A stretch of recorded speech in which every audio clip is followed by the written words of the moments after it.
একজন খুনি হাসিনা রাত তিনটার পরে উনি তাহাজ্জুদের জন্য জাগেন। তো জাগার পরে কি তাহাজ্জুদ পড়েন এই জাতি জানে উনি কোন ধরনের তাহাজ্জুদ পড়েন। আগুনটা কি ওই আল্লাহর ফেরেশতারা এসে ধরাইছে নাকি জিনে?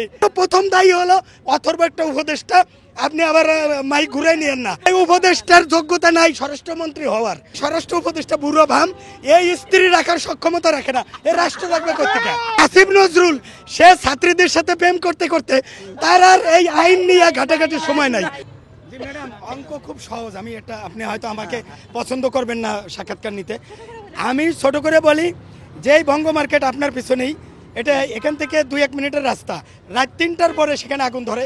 আমি মোহাম্মদপুরে থাকি, কৃষি মার্কেটে কোটি কোটি টাকার সম্পদ রাত 3টার পরে তাবলিগের ইন্ডিয়ানপন্থী বাংলাদেশপন্থীরে রাত 3টার পরে মাইরা 4টা নিহত করে, 200 আহত করে। এবং রাত 3টার পরে যুবলীগের বলা যুবলীগ রাজহাঁস জবাই করিয়া আরেক মহিলাকে রাত 3টার পরে রানতে বলে, না রানলে সকালবেলা তারে আইনা পুরাই দেয় সেই মহিলাকে। এবং রাত 3টার পরে কিন্তু 7 জন খুন হয় জাহাজে, সবই রাত 3 পরে। একজন খুনি হাসিনা রাত 3টার পরে উনি তাহাজ্জুদের জন্য জাগেন। তো জাগার পরে কি তাহাজ্জুদ পড়েন এই জাতি জানে উনি কোন ধরনের তাহাজ্জুদ পড়েন। ওনার তাহাজ্জুদ হলে সচিবালয়ে আগুন দেওয়া। এখানে মিনিমাম 10 কোটি টাকা কোনো আওয়ামী লীগের দোসরকে দেওয়া হয়েছে রয়ের মাধ্যমে, যে তুই সারা জীবনে পাবি কত 1,50,00,000, আর তুই 10 কোটি পাবি, তোর চাকরি বাকরির দরকার নাই, তুই এখানে এই কামটা করে দে, হাসিনাও ফিরে আসুক, হ্যাঁ রাজার মেয়ে রাজা আবার জনগণরে দিবে সাজা। এই হলো শেখ হাসিনার প্ল্যান। আর কিছু বলতে চাই না। এখানে আমি এখনও ঢুকতে পারবো না। আমি তো দূরের কথা, আপনি বিশাল বড় সাংবাদিক, আপনিও ঢুকতে পারবেন না। তাহলে এখানে আগুনটা ধরাইলো কেটা? আগুনটা কি ওই আল্লাহর ফেরেশতারা এসে ধরাইছে নাকি জিনে?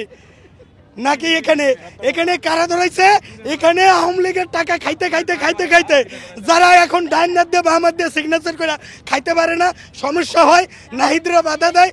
এখন এই জন্য প্রথম দায়ী হলো অথর্ব একটা উপদেষ্টা। আপনি আবার মাইক ঘুরাই নিয়েন না। এই উপদেষ্টার যোগ্যতা নাই স্বরাষ্ট্রমন্ত্রী হওয়ার, উপদেষ্টা হওয়ার। আমাকে যদি স্বরাষ্ট্র উপদেষ্টা করা হয়, আমি 3 দিনে বাংলাদেশকে দেখাই দেব যে কাকে বলে উপদেষ্টা, স্বরাষ্ট্র উপদেষ্টা।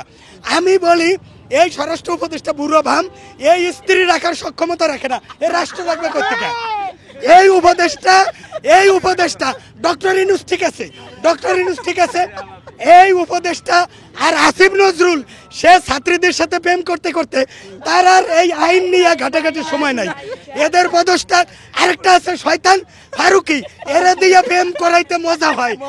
এই জন্য এই ফারুকি এদের উপদেষ্টা না হওয়া পর্যন্ত আগুন সব জায়গায় ধরবে, টিভি সেন্টারেও ধরবে। আমি প্রতিবাদ জানাই, এই উপদেষ্টাদের পদত্যাগ চাই, নতুন উপদেষ্টা করা হোক এবং এখানে জুলাই যোদ্ধাদেরকে দিয়ে তদন্ত কমিশন করা হোক।